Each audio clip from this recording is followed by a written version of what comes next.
Gaur egun polita dugu, gure ikuspegitik behintzat, editoreon ikuspegitik behintzat. Eta da, liburu berezi bat aurkeztu behar dugulako da, hain zuzen ere, egun bereziki polita.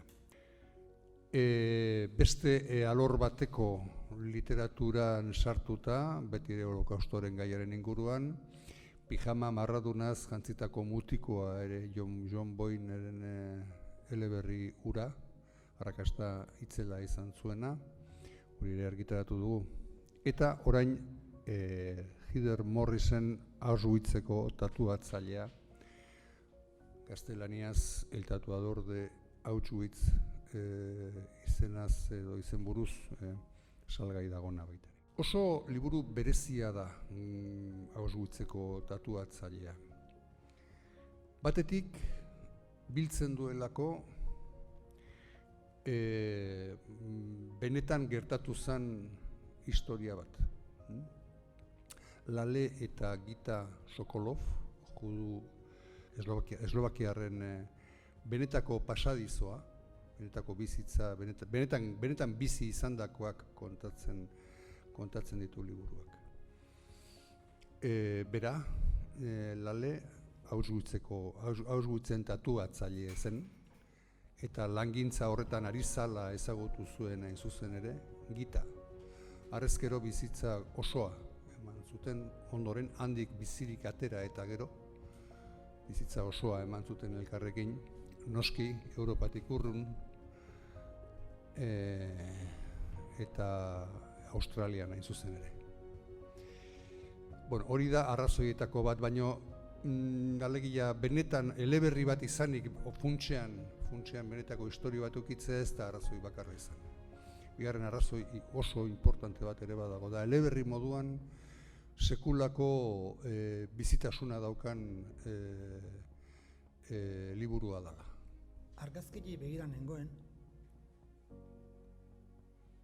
duela 4 urte izan ginen Krakowian, eta Krakowiatik Auschwitzera eta Birkenaura egin genuen. Eta jarritan nengoen argazkili begira eta korapilloa egin zait eztarrian, pilotzean edo estomagoan. Eta banekin jenez, horlako zerbait gertazitekeela, paperean eskrituta ekarri dut. Itzulpena egiten hasi nintzenean banuen kezka bat, eleberriak munduan zehar arrakasta handia izan duelako, onespena izan du, eta horrek nahita ez baldintzatu egiten duen norberaren lana. Testua arrakasta horretaraino eraman duten ezaugarriei eutsi beharra zegoen, eutsi beharran neukan. Hizkera zuzena, baina aldi berean aberatsa. Bizkorra, baina ez matizerik gabekoa.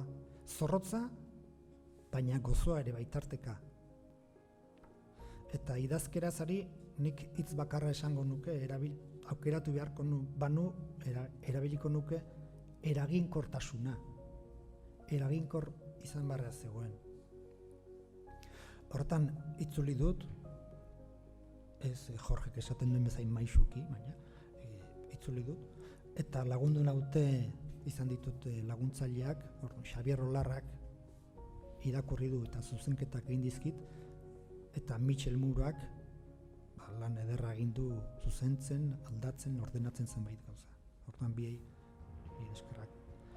Eta azkenik nik esango nuke eraguzitako irakurleek irakurtzeko moduko lana dela,